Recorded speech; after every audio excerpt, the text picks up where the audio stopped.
Hi, everyone. Hope you guys are doing good. It has been an interesting year already, and we are just in the middle of February.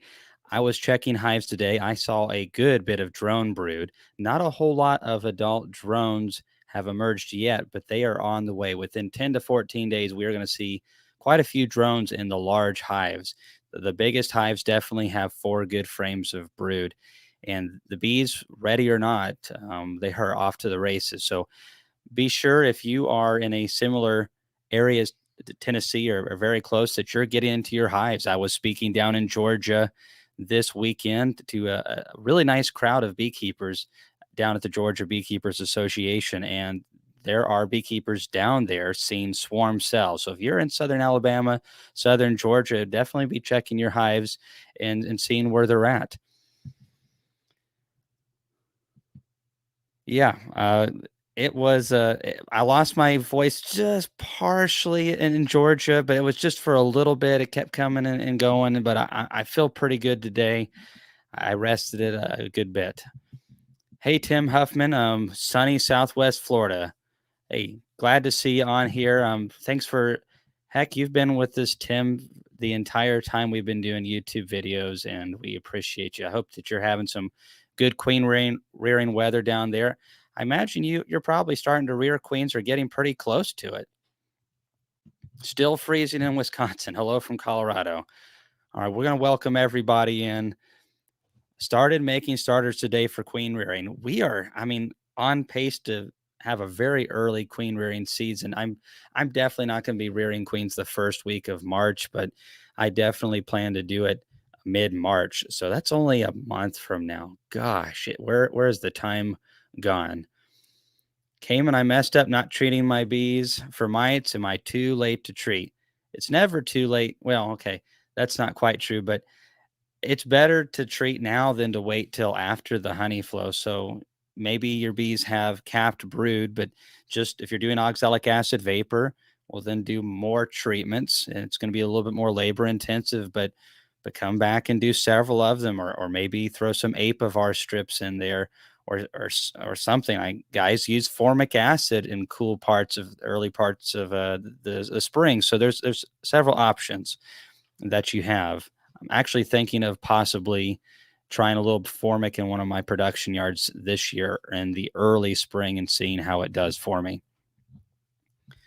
Hey, it was good meeting you Saturday. Thanks for coming out and saying hey. It was a lot of fun. I really enjoyed. I've never spoken Georgia before, and that was a really nice bee club. There was a lot of people there. You just don't know what to expect. Someone told me it'd be around 200, but there was a lot more than that there. Checked my hives today and I had a single swarm cell in one hive. All the others had a minimum of 3+ frames of fully capped brood. Whew, Matt. Well, I know down there in Texas, it gets a little warmer than it does here, but I just cannot believe we're already there. I'm excited. I love getting to these bees and seeing all this brood. Bees were out collecting some pollen at 45 degrees Fahrenheit in northern Illinois. Oh my goodness. Are you serious? Wow, we are ahead this year. My bees have all kinds of pollen. Right now, I'm not feeding a whole lot of pollen patties except to some of the smaller colonies that are still good, but you can definitely tell they're a good bit behind. But I'm giving them a little bit of pollen patties, but we've had so many good flying days, and it's just been unseasonably warm. The bees have brought in a lot of real pollen, so I'm just kind of feeding here and there. Hi from Northwest Indiana, just returned from Maui, got my warm in. Nice, Bill. That's awesome. All right. Dave Dwyer, passable to get some nukes in Northwest Indiana. Hey, so speaking of that, that's one of the announcements that we have today is we're going to be selling 5-frame nukes. And I've just finally got it out there. So we have a limited supply of nukes. And I am going to put the link down into the comments. And if anyone wants to get some bees, it's first come, first serve. Right now, I think that our earliest nukes are going to, I think we're going to be able to get them out by the third week of April. So it's the 22nd. Obviously, there could be some changes in the weather, but right now everything's pointing to be able to make that date because it's just so warm. And then we'll have a later pickup as well. So there's the link right there if you're interested in getting nukes. Now, we do not ship anything. So this is a pickup only. You'll have to come out here. But I will say that we've had beekeepers in previous years, especially from up north, that have driven from northern Illinois and Indiana and even Michigan to come down and get our bees. And because they're so much further behind, they can get our good nukes, and they already have combs, and so they get a small honey crop and sometimes a couple supers off of our nukes because they are so much further behind than we are. So they will have 3 frames of good brood minimum. Sometimes they definitely have 4 frames with brood on them, and they usually have 1 frame that's like partially drawn foundation, like it's almost drawn completely on one side, and then the side facing the outside of the nuke will be partially drawn. But they'll be in good shape, that's for sure. Hello from Ohio. I, hey, there's a lot of Ohio beekeepers on here. Hey, Tom. Hey, Cayman. I can't believe your energy, man. I'm in recovery and rest mode for my Georgia trip. Great catching up with you. So, hey, Tom, we had a blast.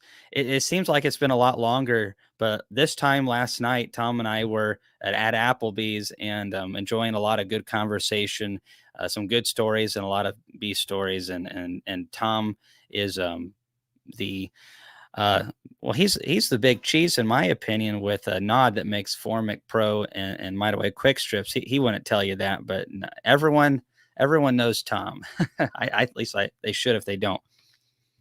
He's a lot of fun, and he's not much taller than me, so we get along really good. We see eye to eye on things. All right, pollen, all that stuff. So we talk nukes. Oh, one other thing that's a little bit of a tidbit. So I've gotten a ton of questions and emails and texts about when are the videos from Hive Life going to be released and available to purchase. They'll be on the Hive Life website. We are so close to having those done, possibly ready to buy tomorrow.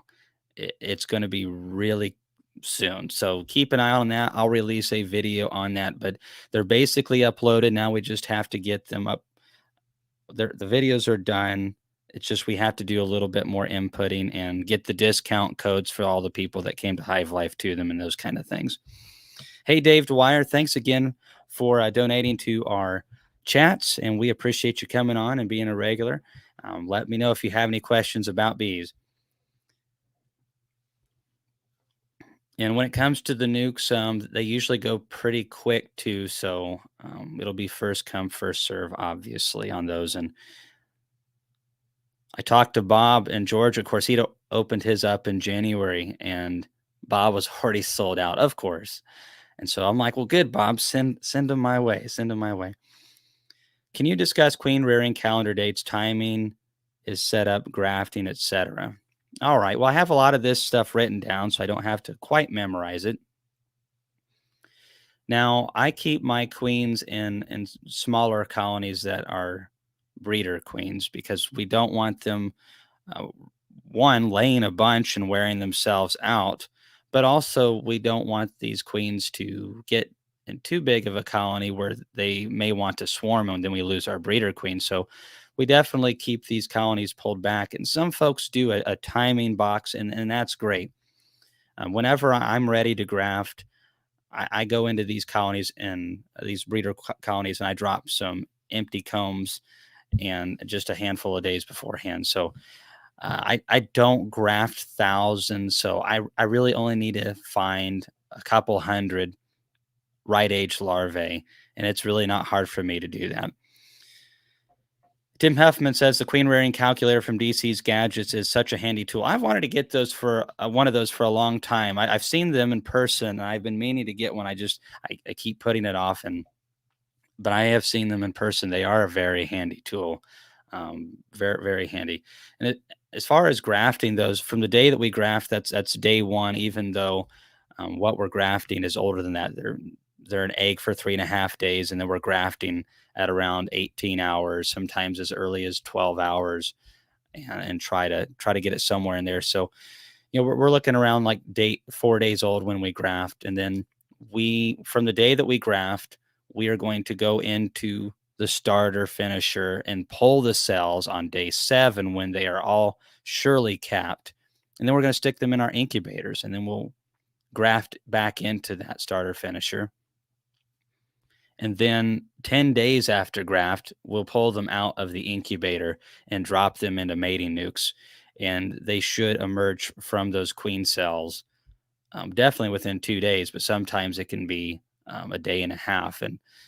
And that's pretty much it. I'm not near as precise as a lot of guys, but I don't raise thousands of queens either. And I raise a smaller batches, a couple hundred here at the most. And heck, some when I'm doing it for myself, I'll usually do 50 with this starter, 50 with that starter, and then I'll do another round a piece and get a couple hundred cells.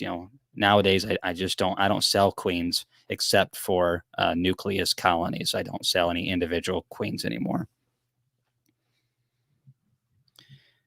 How do you estimate how many nukes you will have to sell? So, when we're going through colonies this time of the year, you have to assess which ones are production size and how many of those that you have. And then I want to definitely make sure that I feel like I have 20% more nukes available than I can make 20% more nukes than what I'm advertising. So if I have 500 nukes that I'm going to be advertising, then I need to be able to make at least 600 nukes. And then you can sell the excess nukes later in the season, but some years you might not need that buffer, but you definitely want that buffer. I've been in some tight situations before where I could only make maybe 200 nukes total, and I sold 200 nukes, and then you're 25 short, or they're really far behind or something, and yeah, that's no fun. Let's see here, more question. Everybody should watch. Oh, thanks, Tim. I appreciate that. Um, yeah, we have a short little series on how to raise queens out of a 5 frame nuke. It's pretty basic, and even if you just have a handful of hives, you can use this setup. And basically, you want a 5 frame nuke, but it needs to have to be very strong. There needs to be more than 5 frames worth of bees in there, and they don't need to be young bees, and they need to be really well fed bees. But you definitely can raise some very good cells for your hobby or sideline operation. And then if you run it very intense and keep it stocked, you can raise quite a few queens out of that system, especially if you use it for just a starter. I enjoy using the nuke system, especially if I just need a handful of queens. And what we can do with it is start like 30 queens in a 5 frame nuke, and then come a day and a half later, day later, and pull that out and put that into a really strong double deep colony, and they'll feed those and draw those out. And then we can graft back into the 5 frame nuke. So the 5 frame nuke can actually in a week's time produce well over 100 cells easily with that method. And you just keep it's basically just a starter, and then you have other stronger colonies that finish the cells for you.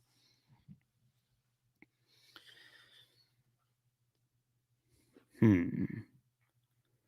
Hey, Adam Dinsmore, I wanted to say thank you for donating earlier. I meant to get to it and I missed it. Thank you very much for helping us out again. I saw your comment about where it's difficult to balance the job with the bees, and um, definitely understand that it's a very difficult balance. And I highly recommend that you try to find a balance, keep it fun, because it's really tricky. I don't know what your goals are. If it's to have eventually it turn into a business or a significant sideline or something like that. But don't rush it. Try to keep it as fun as you can. As when you turn something into a business, and it's it can be a monster at times. It can be quite stressful, and it's you got a lot of other things in your life besides bees.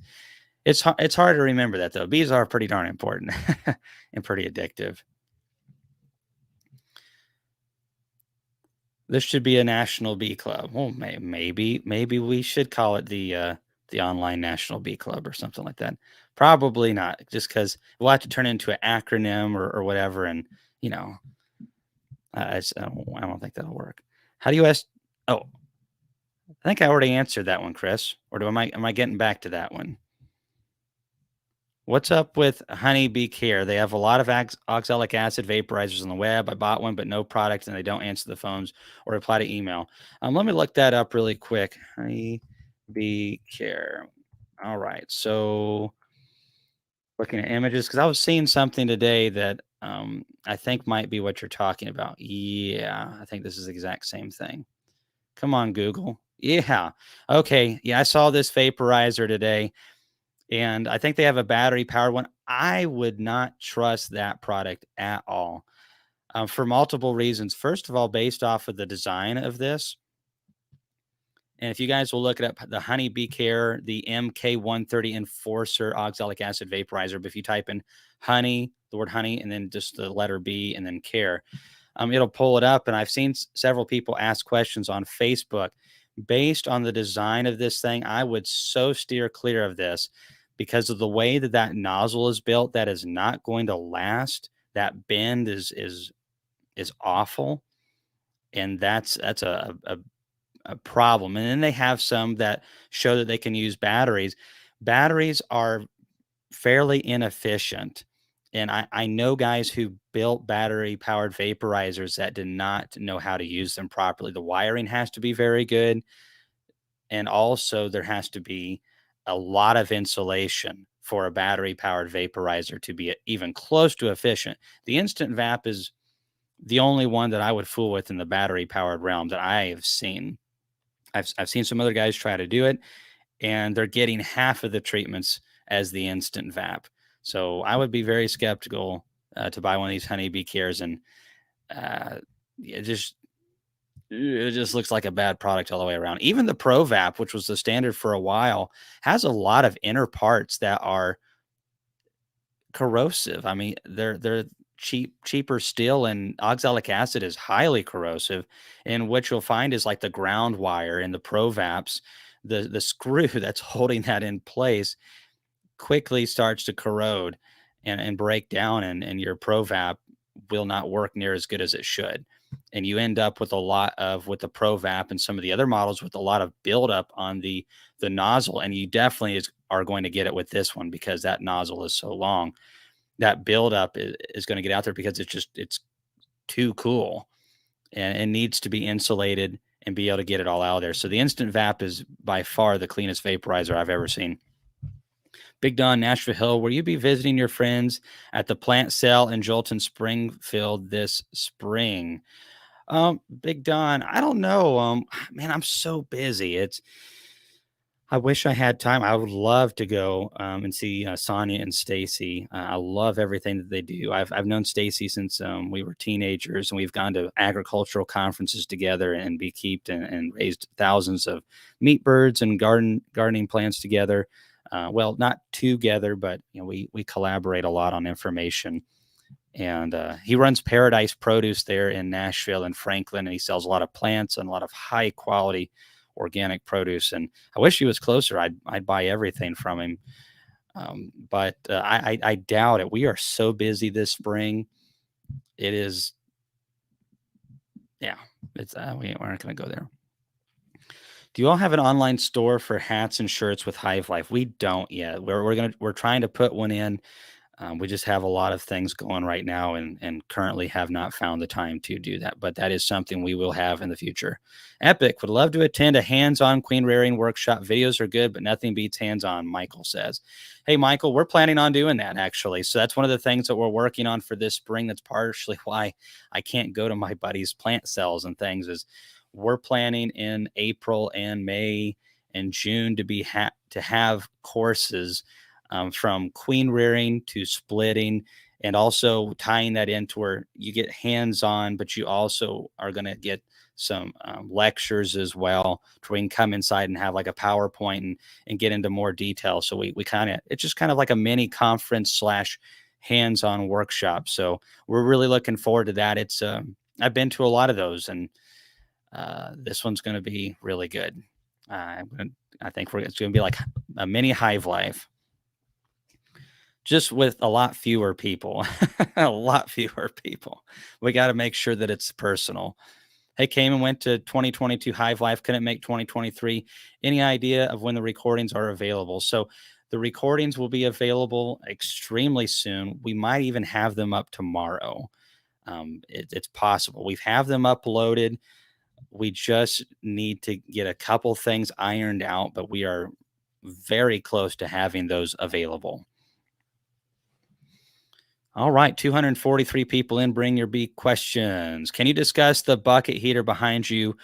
Will the plastic leach into the honey when it's heated? So this bucket heater only heats it up to like 100 degrees or something like that. It's regulated for honey. I can't remember what this thing is called.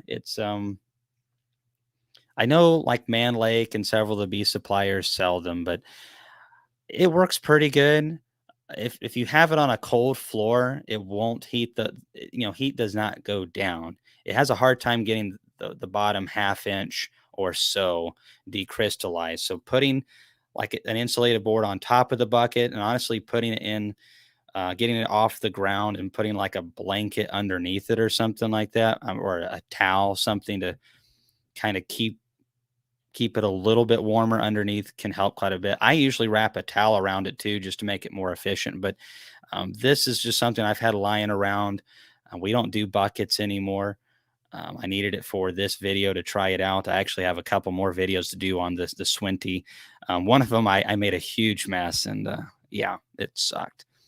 But yeah, growing pains, uh, they're okay if you're doing buckets. I think they work fairly good, but honestly, I can stick a 5 gallon bucket in a bottling tank and decrystallize it that way too, and it's way faster.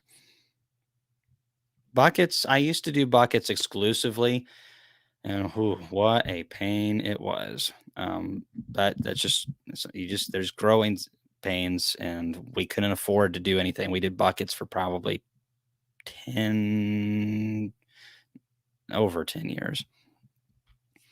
Came in second year beekeeper. I had a couple of dead outs this winter. Some of the comb I pulled out has a weird smell. Thoughts? Should I discard the comb? If you're not seeing any signs of American foul brood, which I doubt that you are, or anything like that, I mean, I'd reuse it. It probably has a little bit of a weird smell, because it possibly could have a little bit of mold in it. It could have some dead bee residue in it, which dead bees stink quite a bit, especially if they're where even dead bees in a nearby vicinity, or if it got a little bit wet, it can stink quite a bit. Or did you get a mouse in there? Mice are notorious for getting into beehives and they pee all over everything, and it is gross. But the bees, I would reuse it unless there's clear signs that there's some type of serious disease. I'm reusing those combs. I had dead outs this year too, and most of them smell good, but a couple of them have some dead bees in them, and they are rank. The bees will clean it out. You'll never be able to tell 3 weeks later. Most bee genetics scientists base their research on random beneficial mutation model. Would we have better research if they based their research on creation genetics model? I personally think a lot of things would be better if we had a little bit more of a creation standpoint, but that's my opinion. Just because uh, I think personally it gives me a strong foundation, because I know that there's absolute truths on things. If everything is completely random, then that's kind of a little bit of a scary proposition right there, because anything can happen. But as far as that goes, I'm not a geneticist or even a serious AI type person, so I don't have a lot of education in regards to that. But I do believe that there are truths, and I also believe that we're in a kind of as a Christian, I believe that we're in a fallen world. So the Bible clearly says that things are going to degenerate, and they definitely are degenerating. Um, it- Bees are getting new pests. Things happen. All right. Let's see here. Can you put comb into a tank and put a pill or something that turns toxic and dangerous to humans, but keeps care of the comb? Do you know anything about it and where I can go to learn about it? Why would I want to do that? Why would you want to do that? That's what I would like to. So put a comb into a tank and put a pill or something that turns toxic and dangerous to humans, but keeps care of the comb. Do you know anything about it? Or I can go to learn about it. I don't even know what you're talking about. Really, I'm a little confused because all of my combs are the second most valuable thing that I have. My bees are number one, combs are number two. Um, I don't even use moth crystals on my combs. I try to keep them very clean. We try to keep everything as natural as possible. Question: how are the bees looking right now? Hope all is well. Hey, Brandon Frost. Thanks for the kind comment on our Randy Oliver oxalic acid video that we just released Thursday. And my bees are looking awesome. I am like, oh my goodness, we're gonna have swarm cells the first week of March, no question. If we don't pull back some bees, I actually went into a hive today. So I got back from Georgia about noon, and of course, the first thing I do is get on my bee suit and get ready to get into a hive or two and film a video.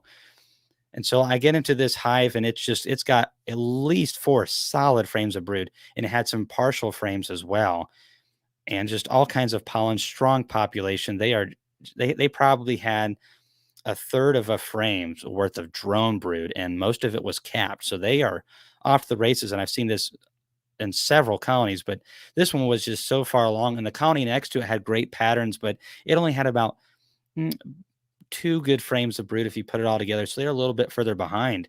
So I actually pulled a strong frame of brood from that big one, dropped it over to that other one. So it kind of equalized those two colonies because they were on that same two-way pallet. And I'm already starting to equalize some colonies. I've done that a couple times now. And over the next week or two, we'll be equalizing a lot. I can't believe it, but I love it. Bees, bees, bees all the time. I have an old cow and electric uncapper that is in good shape and has the knives on it. It has steam or water that can run through the blades, but I have no way for hot water. Would it work without? So it won't work without.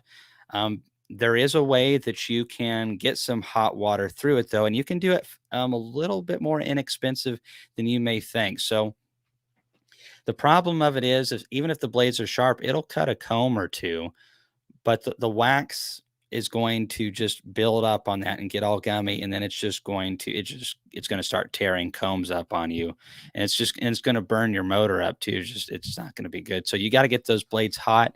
You really need them around 180 degrees. You can go slightly lower than that, but I don't like going lower than that if you're especially if you're running through it quickly.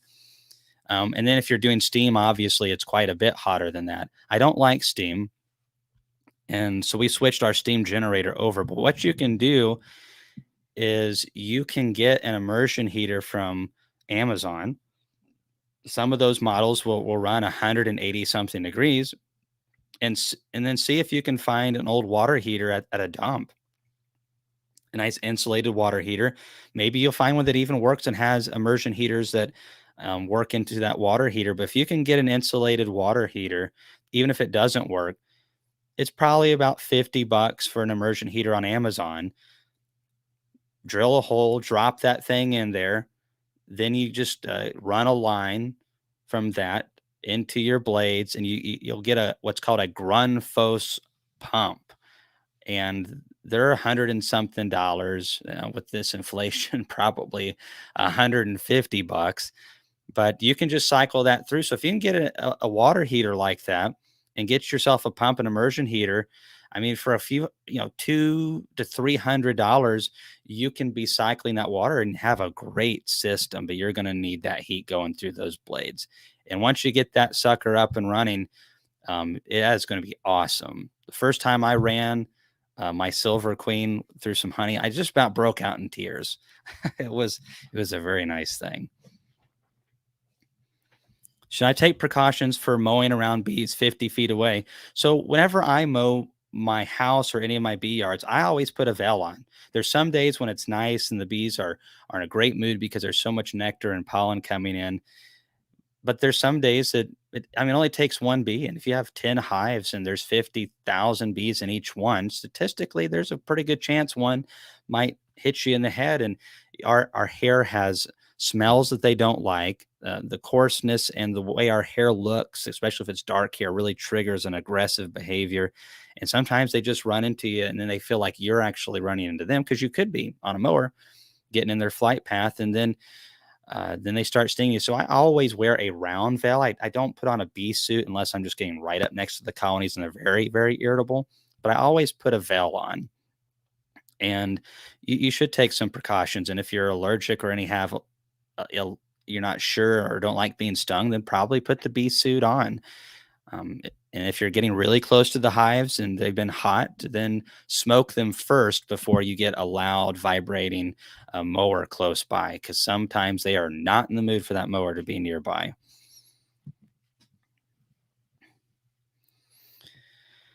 I have 9 double deeps and 2 3 deep and 2 medium supers tall. Okay, Adam. So you've got you got some equipment going right there. So you need to downsize if anything, but there's nothing wrong with that.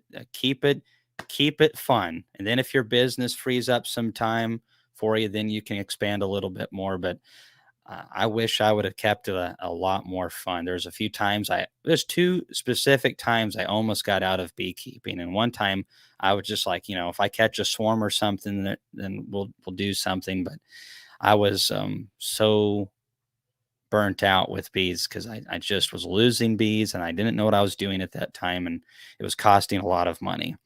And it's not worth it trying to go past what you can handle. Keep it fun. Beekeeping can be a lot of fun. Is it too late to treat oxalic acid vapor in southern Indiana? You probably have some brood bee, Bob, but that doesn't mean it's too late to treat.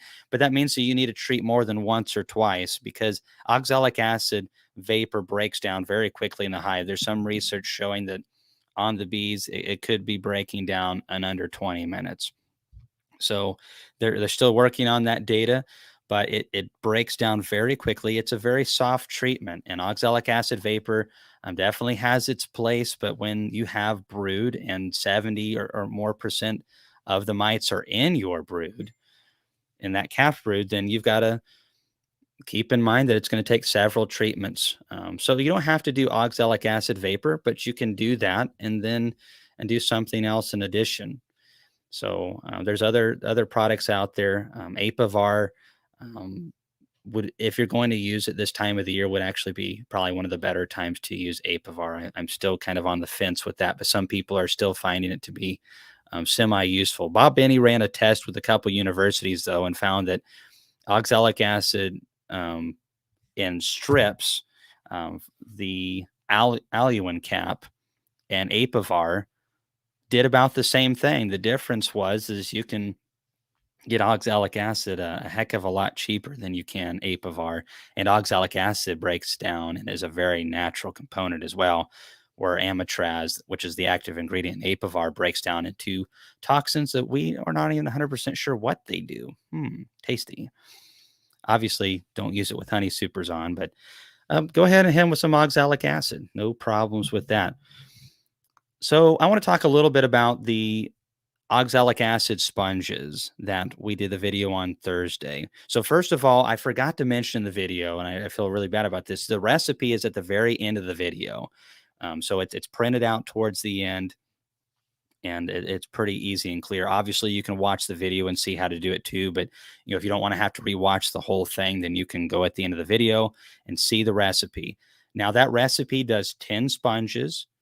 Each sponge will hold 100 grams of material. So 50 grams of that is oxalic acid to hydrate, and 50 grams of that is the vegetable glycerin. And then you cut those sponges in half, but you can cut them in more pieces.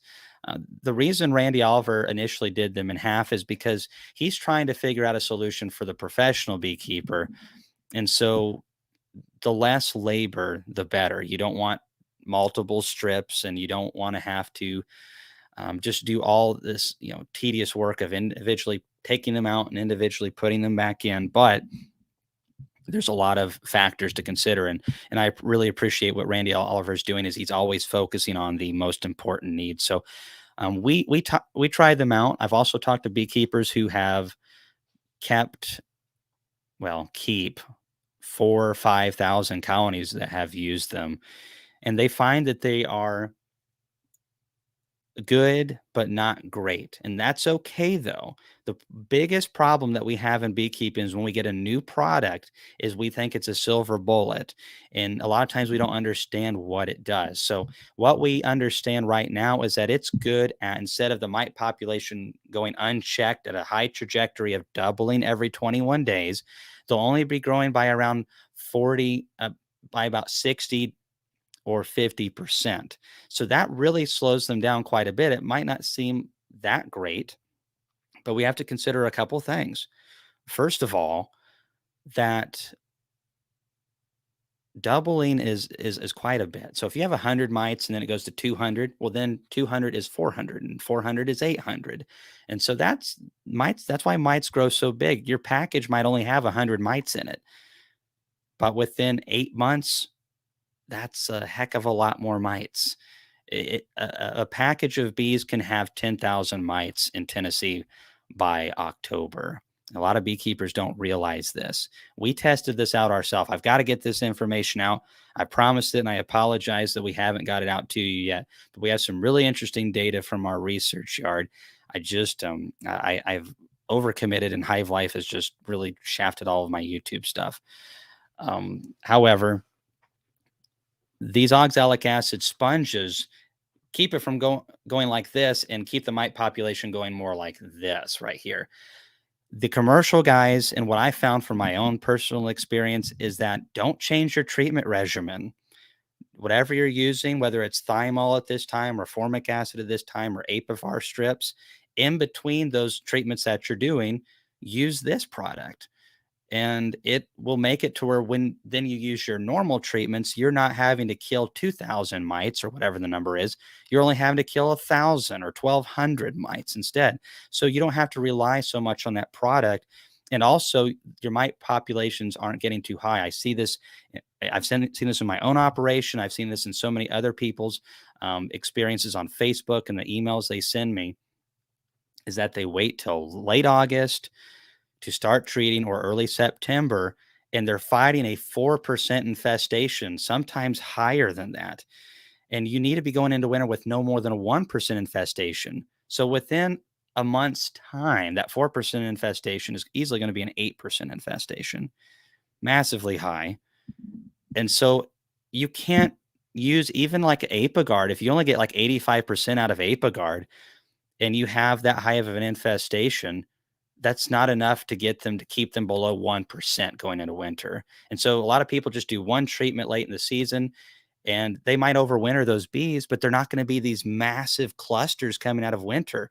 Instead of getting a nice 8-frame cluster, you're going to get a little 3 or 4-frame cluster because they had too much mites on them. And then if you don't clean them up again, then they're getting eaten on all winter long. So I think these sponges are a really nice handy tool. I'm hoping we can get them legal soon, but we need to realize that they are just another tool in the toolbox. And I think they're a good one because honestly, you can make these for, if you use bulk sponges, like $1.50 a hive. You leave them on for about 70 to 75 days. Some people leave them on a little bit longer, but I really think there's some potential here, but we need to be realistic with this product. It is not a super treatment. How do you keep the wax moth stored out of your comb? So I really don't use anything other than put screens underneath, screens up on top that mice can't get into because I'm concerned about mice nesting in there. I put 8 frames to a super, and I only stack about 8 mediums at a time. I don't get them too tall because dark spaces is what we're trying to fight. I make sure that there's sunlight and air movement through there, and that's all I do. I occasionally lose a couple combs to wax moths, but it is very minimal like this. Now, if they're old brood combs or they have pollen in them or dead bees, then yeah, you'll end up with some wax moth damage. But I don't have any issues with that. And the only other option that I would use would be the paramoth crystals, but we don't bother with it. Have you had any experience with Apolife VAR? I have, and it can reduce mites, but it does irritate the bees a little bit more than I would like. But a lot of the products do that are thymol based, but it has a lot of other products too that I think disrupt the colony even more. I don't like having to apply it um, with those wafers. It's more labor intensive. We're so much faster using Apiguard thymol. The only advantage to Apolife VAR over APA is it does a little bit better in cooler temperatures, like if you're getting into the high 60s or something like that. The thymol through APA does not work quite as good at lower temperatures, but I'm never treating in those type of low temperatures anyways. And I really prefer the thymol a gel because it's just so much faster to apply and I can tweak it. So if I come to a colony, I'm like, this one's a little bit smaller. Instead of giving this one 50 grams, I'm just going to squirt out 35 grams or something like that because I just don't want to give them such a hot dose for the size of the colony. So it's faster and I can fine tune it. But you can use that. Um, but I don't rely on any one treatment. I think that's the big message I try to push the most. And all the successful guys that I know, uh, no one relies on one treatment. That's a successful beekeeper. Hi, Kama. What are your thoughts on using swarm cells to make nukes? Hey, especially when you're a small operation, I used to do it all the time. I prefer being able to raise my own queens now and really select a little bit more. But when you have it's a whole lot better than buying a commercial queen for $40. You're going to get something better than that for sure, and it's free. There's two types of swarm situations. Now, I will still use swarm cells if I find some darn good queens.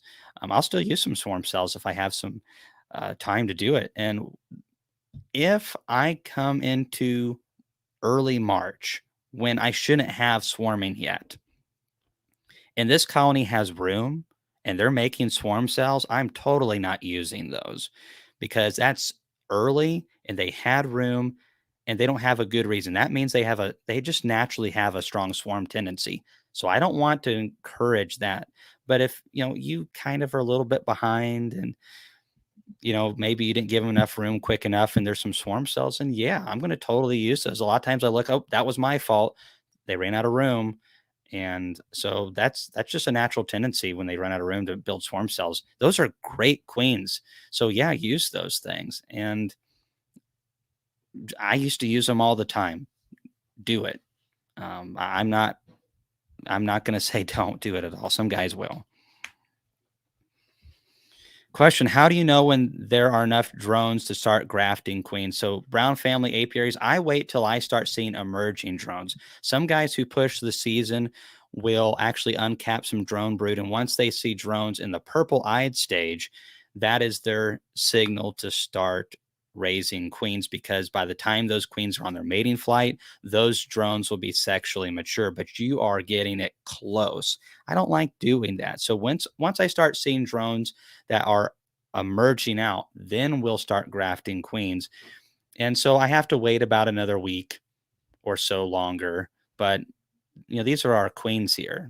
They're the ones that are taking us to our colonies to the next level. And so these I'm not wasting my effort for queens that I'm pushing an extra week early and getting inferior mating. So wait till you have some drones emerge, is my opinion. And once you have 100 drones or so in your biggest colonies, go for it. There's no reason not to wait another week to 14 days to get good mating. Do you know what day you're going to be speaking at the Illinois Summer Conference, July 14th to the 15th? I got a request off work to go, is why I asked. Ooh, man, I cannot remember the date right off, and they're supposed to be sending me some information on that. Maybe give me 1 second. I know that Don Summers gave it to me, and I'm going to see if I can pull it up real quick. So I will be speaking up in Illinois, and it's going to be quite fun because Randy McCaffrey, Corey Stevens will be up there, Natalie will be up there.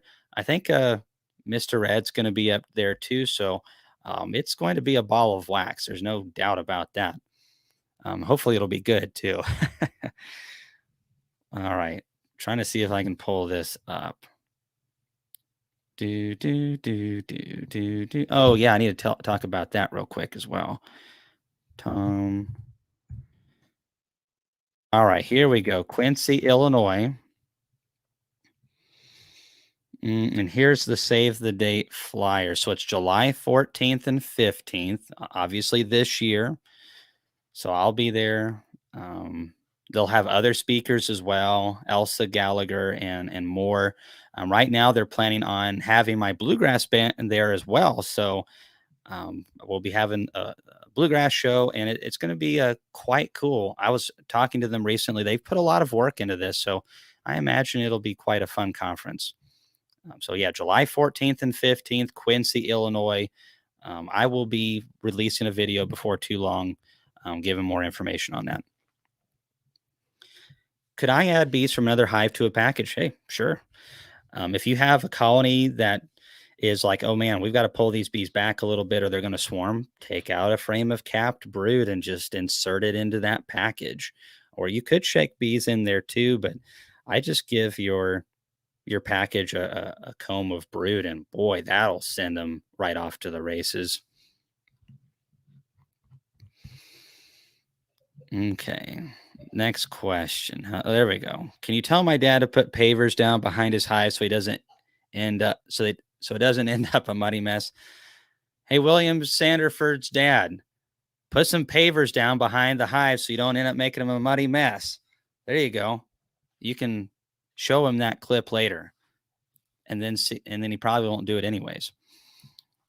Have you tried putting the hive entrance at the bottom of the hive?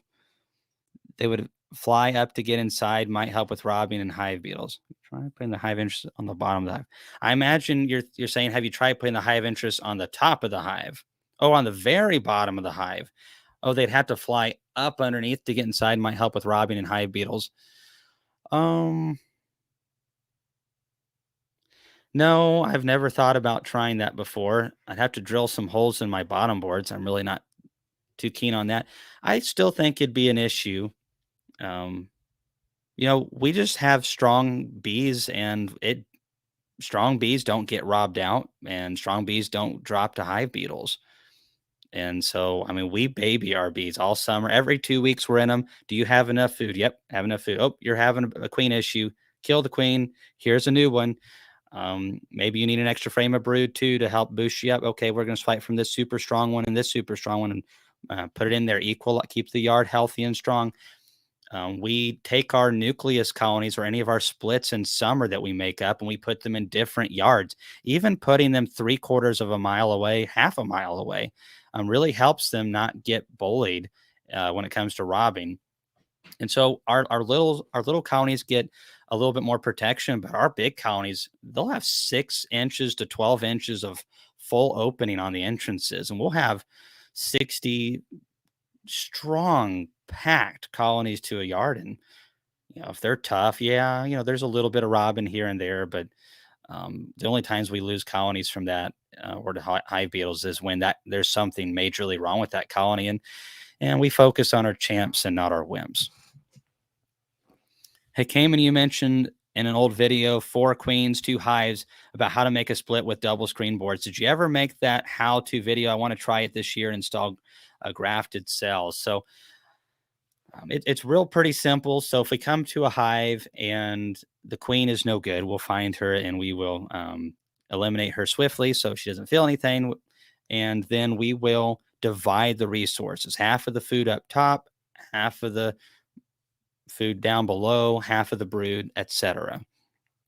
And then we're going to drop a queen cell always next to the brood. We don't let it get too close to the lid where it can get too hot. We always put it down with the brood, and then we leave them alone for like 24 days. When we come back in 24 days, those queen cells, we either have a laying queen or we don't. And if we don't, whichever side did get a laying queen, we'll just combine them back, and we didn't lose anything. Except actually we gained because we have a great queen now. And it's always amazing how quickly a colony can turn around when there's a poor queen, and then you get a nice fresh mated queen that just comes right back to that hive. And so she's been in there the whole time. There was no queen cage introduction. And she just comes back and she just can't help it. She just has to lay when they're fresh queens like that. And she's never had to stop laying because she was never put in a queen cage. So they're awesome like that. But then if we end up with both queens coming back, well, Bob's your uncle. And well, it'd be nice if Bob Benny was your uncle, but he's not. Um, gosh, I'm terrible. As far as that goes, though, you just take them and then you can keep them together for a little while, or you could just put them on separate bottom boards. But um, if you have a good queen, though, and you just want to make splits, you want some backup colonies, well, then make sure that your queen is down below and then put on your double screen board and then drop the cell above. And if that queen comes back, well, now you've increased your bee yard. And if it doesn't work out, just easily combine them back. And it's an easy combine. So I don't really have a how-to video on the whole process. That sounds like a good video for this year, though. We need to make that happen. Cayman, at the Four States Bee Conference in Joplin, you mentioned a possible new method of treating. Is the sponges that method? So that is one of the methods. There was supposed to be a new product released at Hive Life and the American Beekeeping Federation. That did not happen. So there was two companies that told me that they were going to release some products, and both of them were hoping to release them in January, and neither one made their own deadline. So, oh well, we'll keep you posted as soon as we find out more. I'm a little disappointed. Cayman, I'm seeing lots of drones already. Is it too early in the year to split here in South Carolina? If you're in South Carolina and you're south of me, which you definitely are, then we're not too far away from that. Obviously, you have to make sure that your splits have plenty of bee coverage. You don't want any old bees drifting back, and then you don't have enough bees left to keep the brood warm. So shake a little bit of extra bees in the colony that gets split away. But you can totally do it. I've made splits the first week of March here in Tennessee and 39 degree highs. And by the time I got to finishing, it was just about freezing. And all those splits worked out for me. I don't recommend that, but it can be done. If you're making splits, are you going to be giving them Queen's Hope Saddler from somebody else, or are you thinking about letting them raise their own? Because it might be a little bit too early for that. Hello from Missouri. Does an OA treatment leave a taste in your honey? It's not supposed to. Based on the research that they've done, oxalic acid, when treating honey, doesn't leave any residues. When you treat, the oxalic acid present in the entire hive is elevated for a few days. And then I think it's within a 4-day period, it goes back down to normal levels, like all the normal levels that you would expect to see in honey, wax, everything. And it breaks down into extremely natural components that we consume and breathe all of the time. So there's not a good reason, in my opinion, to treat during the honey flow with oxalic acid vapor. It's a terrible treatment when there's a lot of brood present in the hive and it's hot out during that time and there's a lot of other work to do. If you're going to treat your bees, do it before the honey flow starts. There's no reason, in my opinion, to do it during it with oxalic acid vapor, at least. Formic's a different story or something else, but it doesn't leave any flavorings, that's for sure.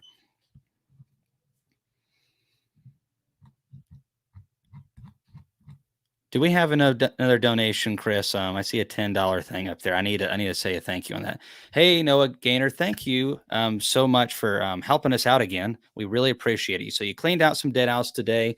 Only lost 2 out of 40. Oh, that is awesome, man. That is a great percentage. That is awesome. Super pumped going into year 4 with 38 colonies. We're 3 weeks early this year, so time to get ready here in North Central West Virginia. Man, that is an awesome percentage right there. You can do some serious damage. Now it's just about keeping up with them, all the swarming and prepping for the honey flow. But you can do it. I imagine you're probably starting to get ready to equalize here in the upcoming weeks to balance out the really big ones with some of them that are just a little bit further behind, but still good colonies. But that is awesome. We say great queen's dead mites and good nutrition. And then if you do those 3 things, then the next problem you're going to have is swarm control. But that's a good problem to have. Congratulations, man. I really wish I could say that early in my beekeeping career, I was getting 38 out of 40 to survive. Thanks for the tea, Laurel. Mhm. So we are new to beekeeping. Thanks for your insight. Summertown, Tennessee. Ah, Summertown, David. Okay, that's a really nice area. So there's a bluegrass festival there in Summertown that's run by Terry Pierce, and I have played bluegrass there multiple times with Terry, and had a lot of fun. Actually, he's wondered where I've been the last several years, and I said beekeeping, and he just shook his head. But hey, bluegrass is awesome, but it's just not bees. Pretty part of the country right there. There's actually a guy in Columbia, Tennessee that sells honey jars, Jason Dotson, one of the best pricing on honey jars. The best pricing that I know of, actually. I don't know where to put this. I guess I'm just going to put it right there on the tables. Um, One thing I'm just going to say again, really quick, the videos are going to be coming out very soon. We've got them almost completely ready to go, and we may have them up as early as tomorrow. So be looking at the Hive Life website if you're wanting to see the awesome videos. We just had a killer bunch of speakers and talks this year, and I've been going through them myself because I didn't get to hear a lot of them, and some really good ones on the oxalic acid research. Bob Binney's got a killer talk on Combs, and Etienne was giving some great talks on overwintering in a cold area. I'm already working on next year's Hive Life, but those videos will be available. And for those of you who came to Hive Life, be looking out for an email for your discount to be able to get those for a massive discount. I'm also putting a link down below. This is a link to our nukes. So we have a limited supply, and there it is right there on the screen. So if you're needing any nukes, we will have some available April, the third weekend in April. And so we'll have those available, and then we'll have a second round of nukes available, and that'll be available the first weekend in May. And they have 3 frames of good brood minimum. A lot of times they'll have a little bit on a fourth frame. And of course, they'll have food and some good combs in there as well, and be ready to take home and put into a 10-frame box immediately. All right, back to some questions.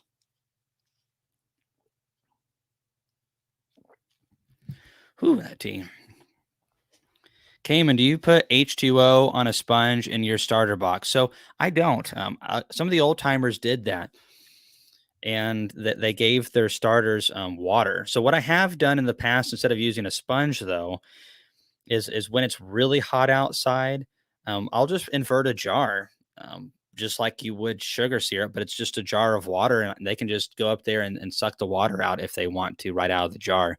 The sponge is the reason I wouldn't do that. Is a lot of times they rip them up and then they kind of get in the way a little bit too. But yeah, some of the guys really felt strongly that H2O was a big deal, especially if the weather was poor and they couldn't get out. They were raising queens but couldn't fly and get water. So I don't think that it's a bad idea, William, but I've never used a sponge. If I used anything, it's always been an inverted jar of water. But um, so I've used it a lot of times without and still had really good results. But a lot of the old timers that taught me stuff about queen rearing, they were adamant. One of the guys would take a latex glove and he would fill it up and tie it off, and then he'd poke a hole or two in the fingers with a needle, and so the bees could drink out of the bottom of that glove. It was a really interesting, but he was raised in in a time where they were trying to save and reuse everything that they could.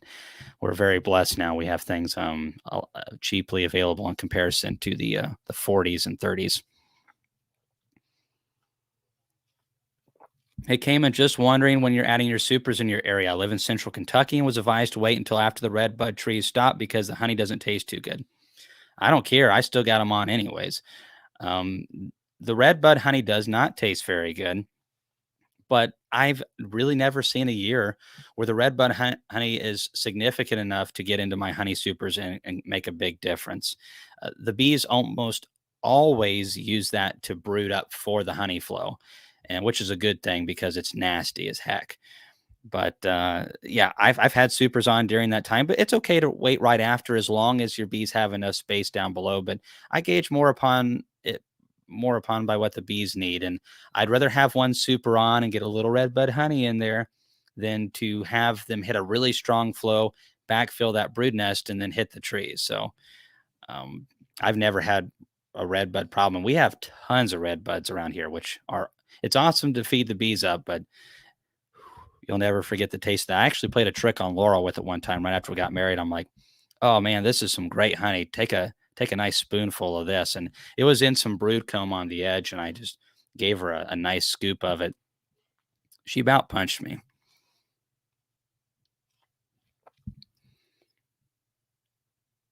All right, just let's see here. I plan on grafting my own queens from your video advice. Have you ever done them in an incubator? And do you suggest feeding heavy syrup and pollen patties on newly made nukes?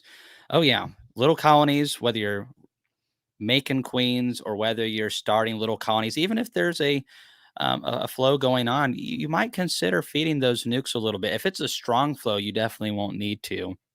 But if it's a kind of a light flow, your big colonies are sustaining themselves off of it. But you have to consider these small nukes that you made up, especially right out of the gate. They might not have enough bees, especially on a cool day, to be able to send a bunch of foragers out because most of them are staying home clustering around that brood. So we always are watching and a lot of times feeding some maybe not heavy syrup, but some syrup to them and giving them some pollen patties, if, especially if the weather's bad and they can't get out. Um, Nutrition is very important. I'd rather feed a little bit too much than too little. But you plan on grafting your own queens. It sounds awesome, David. Make sure that you have excess amounts of young bees. It's all about bee density and also tons of nutrition. Those are the two things people mess on the most is very high density. We want swarm-like conditions, and we also want swarm-like conditions in regards of tons of nutrition as well. So if those two things are missing, it's a problem. A lot of people think their grafting is the biggest issue they have. I often see the other two things being more important, but you'll get it. Let me know how it goes for you. Roll Tide. Yes, sir. Absolutely. So I went down to Georgia, um, and I just started itching as soon as I got down there at the GBA. And I think it was I might be allergic to dogs or something like that. Bulldogs. Oh, there's so much Georgia stuff down there, you know. But now they were good sports about it, even when I picked on them and told them that basically Nick Saban had to teach their raise a coach for him to be able to win a national championship. But you know, whatever. Came and I vaporized my hive last November with oxalic acid. I forgot to take two supers off before vaporizing. Can I use those supers this year for human consumption? Totally. Your tech. A lot of people have an issue with this, but I mean, oxalic acid breaks down so fast. It's out of there within the week, and it's been sitting there for a while. And you forgot to take those supers off, but it's fine. You know, you let the bees clean out the honey, let them consume it for their own brood rearing needs, and then just let them fill it up with something fresh. No big deal. In some countries, it is fully legal to treat with honey supers on with oxalic acid. And also use oxalic acid extended release, where you have those pads releasing for weeks and months and in the hives, and you still use it. You can't do that here. Really looking forward to growing my operation this year with grafting and nukes. It's a lot of fun. It's just like anything, it takes a little time to dial it in, but you've got this. And once you do it, I mean, it opens up a world of possibilities. Being able to raise your own bees and especially raising your own queens, just man, it gives you so much more control over what you can buy. It's cheaper and three times better. Hey, Cayman, how many hives would be a reasonable number for a one person operation? Well, it depends on how many tools that you have and how quickly you can go through them and a few other odds and ends. So I know some beekeepers who run 400 hives, but during honey poll and making splits and some of the really busy parts, they hire some seasonal help during that period. And they also have good tools. They have good bottling tanks, they have honey pumps, they have usually either forklifts or they have a lift like Ian does, they have trucks. They have the tools to be able to be efficient and fast, and they know what they're doing and when to do it. So, I mean, there are beekeepers in the past and right now that are running 400-ish hives by themselves. So I think the number for an individual is somewhere in that 300 range, possibly past that. And it depends on how you're running things. Honey production and curbing swarming takes a lot of time. So a lot of these guys that are doing one man operation, they're not trying to get these massive 140-pound honey yields or 120 pounds. They're cutting their bees back pretty good before the honey flow, so they don't have to worry about swarming, and they just sell those nukes off. And it's all about just trying to manage within their ability as an individual. And then how are you running them as well? Some of these guys, to combat swarming, they're focused just on pollination, running 400 hives. And once the bees get close to swarming, they cut everything back, purchase a queen or raise a queen, make those nukes, sell those bees off. If they get big again, they split them. They just never let those bees get big and they just do pollination. So there's a lot of different ways to do this. But a one person operation could be 100 hives. Maybe you're just focused on making big honey and maybe a handful of nukes a year, but you're close to a big city and you're good at marketing and you're selling creamed honey and you're selling honey straws and you're selling your honey for 12 or 15 bucks a pound, even producing that much honey with 100 hives, producing maybe 10,000 pounds, 8,000 pounds of honey and getting a premium for it. So there's a lot of different ways to slice an orange. Some ways are better than others, but there's really not a clear answer for that one. Ooh.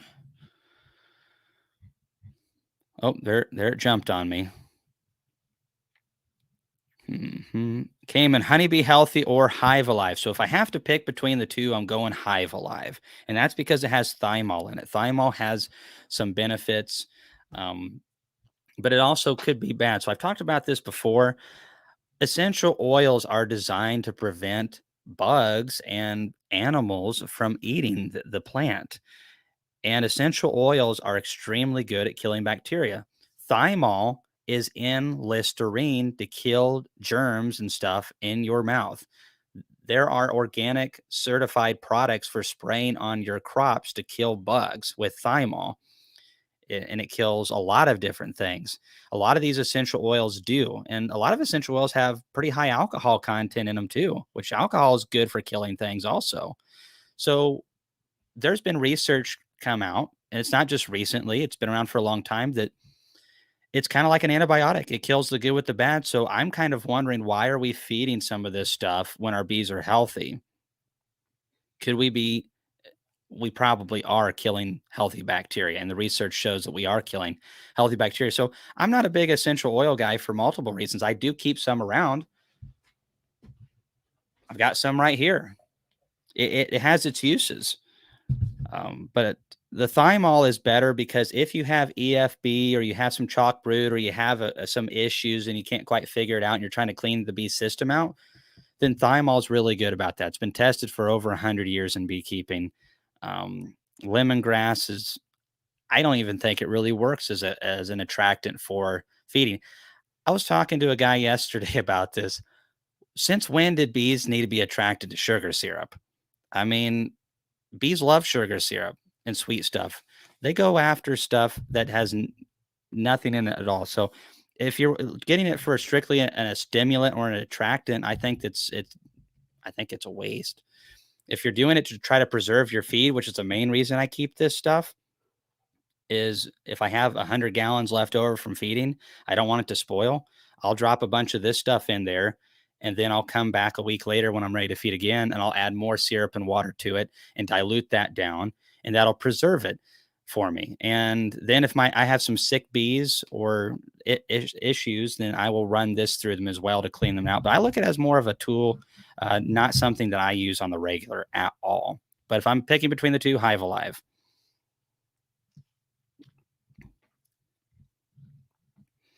Came and I was at a beekeeping class today. The speaker told us drones don't chew themselves out of their cells. Your thoughts?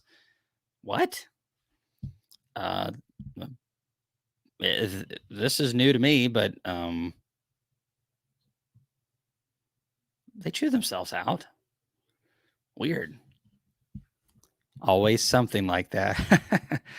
Everywhere you go. How long can I bank a queen if I save her from a small colony that couldn't keep her warm? So, how long can I bank a queen if I save her from a small colony that couldn't keep her warm? Well, I mean, there's some guys that are able to bank queens for a month, but they're really good at it. I've never even tried that, Jeremy. So, if I'm going to bank a queen, I need the thing you got to have is nurse bees, nurse bees, nurse bees, nurse bees, and you got to have a good bit of density. So, for a queen, I'd like to have really that many nurse bees. So it's a good cup size full of nurse bees at least, and you can get a little bitty container, and that's where I do use sponges because those bees need water. You can make some queen candy or something like that. They need to have some feed. Those bees need to feel like they have plenty of feed, and then they can feed that queen and keep her warm and keep her protected.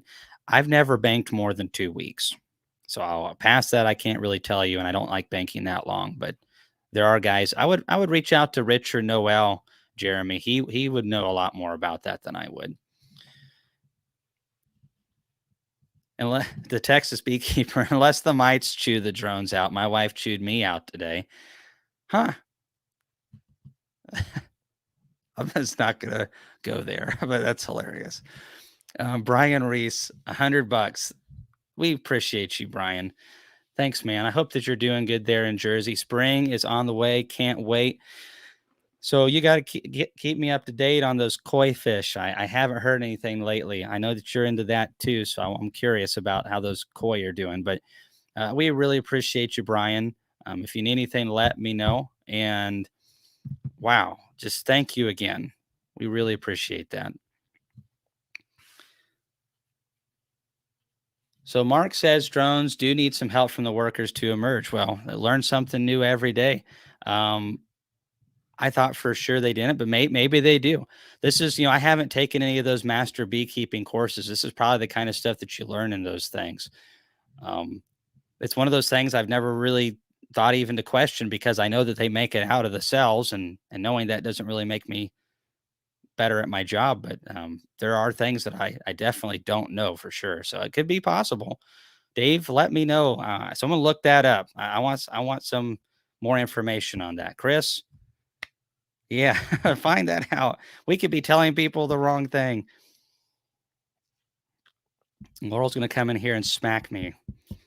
Came for those who have never done it. Would you talk about reversing our high bodies in the spring when we have double deep brood management? It's a case by case basis. So um, we don't just go through the yard and like, oh, it's time. We're rotating everything. Some colonies have queens that are very good about going down and laying. Some queens just won't do it, and they'll just be all up in the top, and you'll have 8 frames of bees up in the top, and you'll have 6 frames of brood, and there's nothing in that bottom box. Rotate it. Now, don't do it if the weather forecast says that your highs are 30 degrees and 36 degrees and 20 degrees. That's just not good. But if you're getting up to, 50 degrees Fahrenheit or more, rotate that box around once they get about 8+ frames strong, because that queen's going to need to get more room to lay. And so we rotate on a colony basis. Absolutely. But we do use that. I'll probably start doing that next week, actually. Thank you so much. I appreciate you donating again. I'm going to say that that's Bree. I think that's an interesting looking bee. So I hope I'm not making a mistake there. But we appreciate you for coming on again. I mentioned in a live last year that I have started using propolis tincture instead of wax on plastic foundation.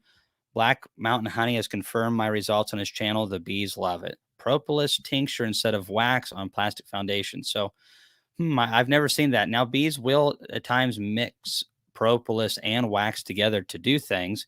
I've never seen anything like that before, so I'd be interested to learn more about it. I've never had any issue with bees drawing out my beeswax I put on there either, though, and it's a lot easier for me to get a lot of beeswax from my own capping. So I just wonder how much work it would be to do propolis tinctures. I don't know anything about that though. R. White says it's a very nice shirt you have, Cam. Well, thank you, thank you. I actually got this. So I did a double header this weekend. So I was speaking at the Pick Tennessee conference down in Franklin, Tennessee, And I thought I was doing 3 lectures. I ended up doing 5 sessions. And then I drove immediately from there to Georgia and then did 2 down there. And then, of course, Georgia was there's tons of beekeepers there. There was standing room only in that room of mine. And there's a pretty good sized room. So you just don't know what to expect, but it was a great crowd. And there's a lot of people there from Hive Life. And it was really cool getting to talk to them and get their feedback and talk about the future with them. The problem of it is they're all going around and recruiting people for me, and I'm like, oh my goodness, how are we going to handle this many amount of people? So it's a yeah, it's a lot of work. But yeah, this is a nice shirt right there. So it was good to see you at the conference, Mr. White. All right. It's a very comfortable shirt right there. It says Whiskey Trail Bees on. I don't know much about the whiskey part, but it's a nice shirt.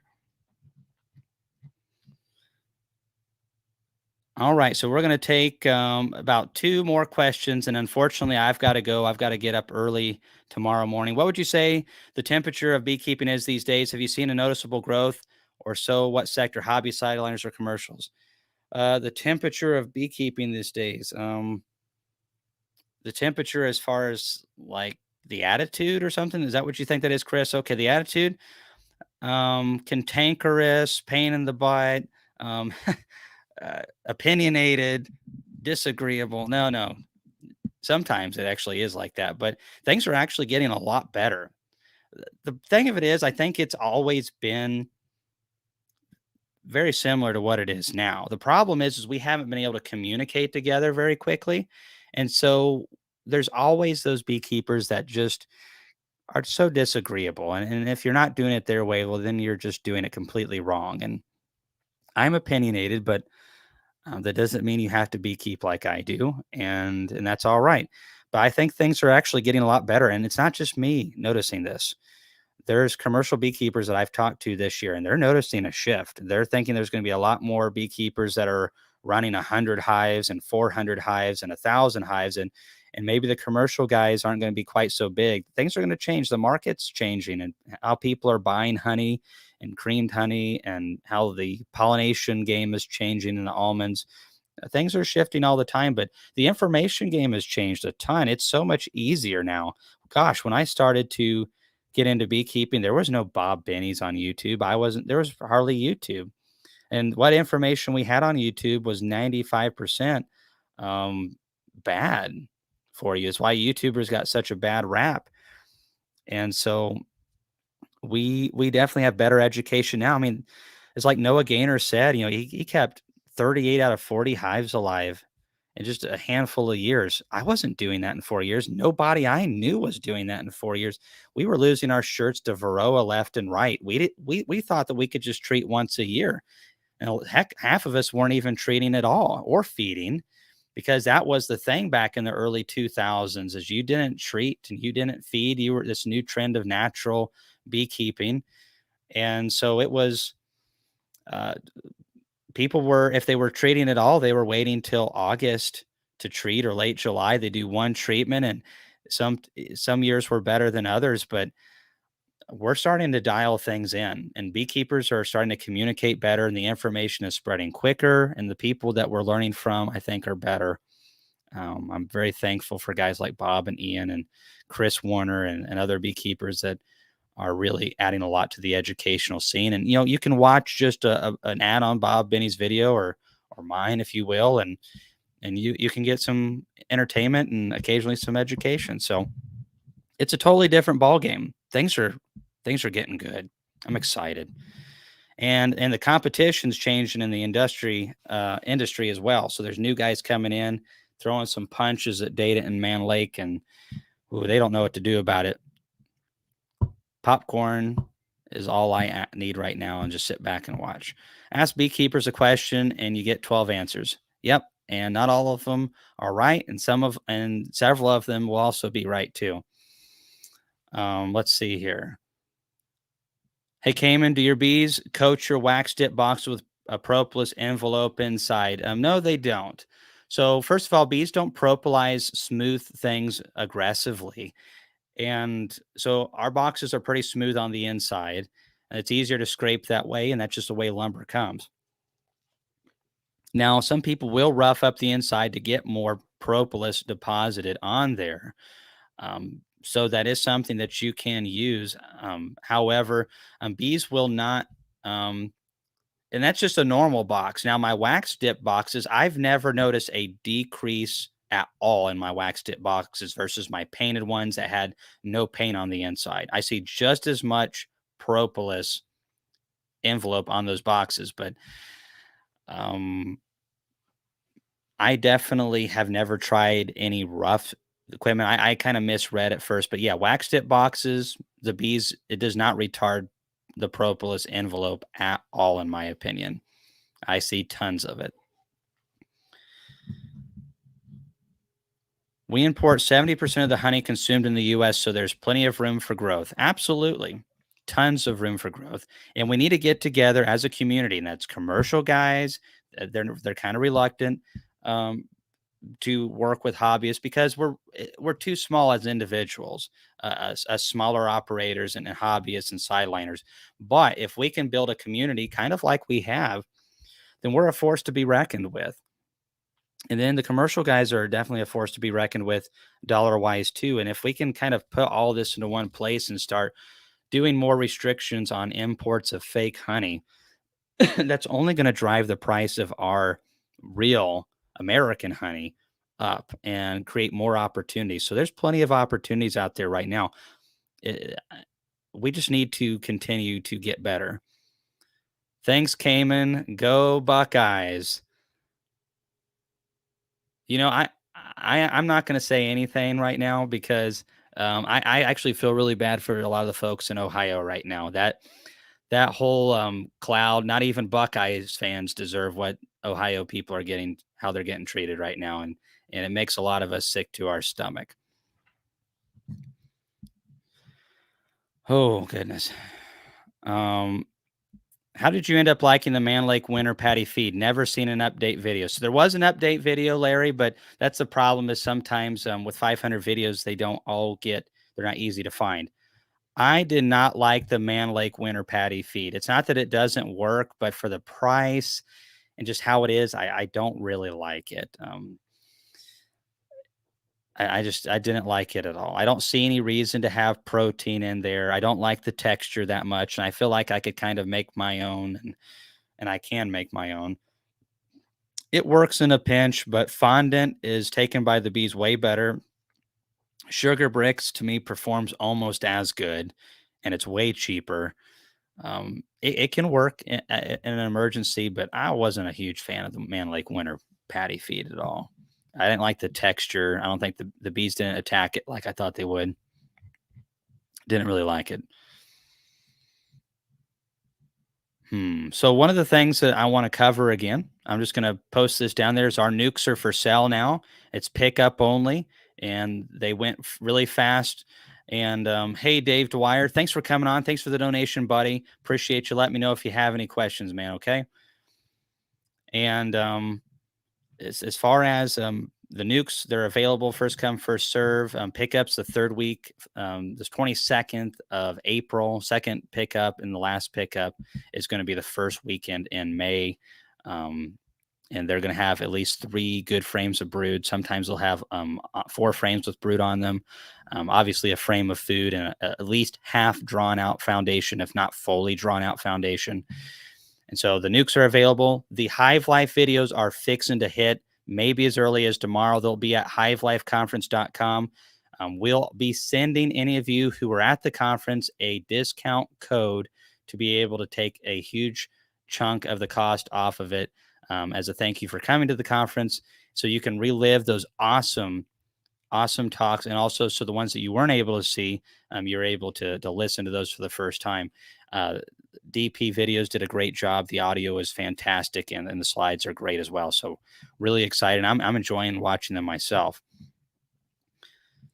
Queen Castle tips. If you're going to do it, don't do the 4 ways, in my opinion. That's, 2, 2, 2, and 2. My opinion, you need to have 3 frames, and you need to put a good frame of brood in there when you start them up, and then Obviously, the adhering bees, and then throw another good shake of bees on there as well. If it's a little cooler, maybe a slight bigger shake. And then, a frame of food, and then a drawn comb or a frame of foundation. And then just make sure they don't get light on food. And then, of course, if it's a honey flow, strong honey flow, then they might get packed out. So that's why anything smaller than 3 frame is just too small. And you got to kind of keep an eye on them. So when you come back after you've dropped the cells into them, you're going to find that some come back with the queen and some don't. Some will start getting a little too strong. And so you're going to take that frame of some of those bees, and you're going to give it to one of the ones that doesn't have a queen. And then you're going to drop cells again, just you kind of equalize them out like that. So the Texas Beekeeper says, what format are the videos, download or physical copy? So they're actually on Vimeo. And so once you get them, you can just rewatch them and rewatch them and rewatch them, but it's actually not a physical copy. It's too expensive to do it like that. And then we have to figure out how to ship them. And we barely have time to even do this because we're just a skeleton crew. Right now, it's really just Laurel and I, by and large. We desperately need a help. We need really 2 employees to be able to do all the things that we need to do right now. And we're growing too fast. We're trying to do our best to keep up, but for the demand and all the things that we need to accomplish, we need a lot of help. And so we're just doing the best we can. Speaking of Hive Life, when will the tickets go on sale? I'm making the trip for the next one. So probably sometime around late May, early June. That's when we did it last year. We'll be doing an announcement on that. So we got a lot of work to do between now and then. I get this question asked all the time, but yeah, it's going to probably be early June before we open it up. And when that happens, if you're wanting to come, you better be ready. I'm guessing based off of the hype, the tickets might go literally as soon as 2 to 3 weeks. I mean, it's frankly scary. Matt Kirkland, really appreciate you, buddy. Hope you're doing good down there in Texas. And it was fun to get to meet you last year when I went down there and spoke in November. Hope you're doing good and your bees are doing good. Thanks for helping us out again. And guys, we've got to get out of here. I've got to rest my voice up and all that kind of stuff. We've also got a lot of things to do to get those videos ready from Hive Life, but they are really awesome. And we'll be doing a video and letting you know when those drop. So Chris, thanks for your help tonight. Thanks for coming on, everybody. We'll be doing another live chat in the next couple of weeks. So be on the lookout for that. I will definitely launch a video, let you know. Write your questions down. If you have any between now and then on a situation, just write them down and we'll see you in the next video. Thanks, guys.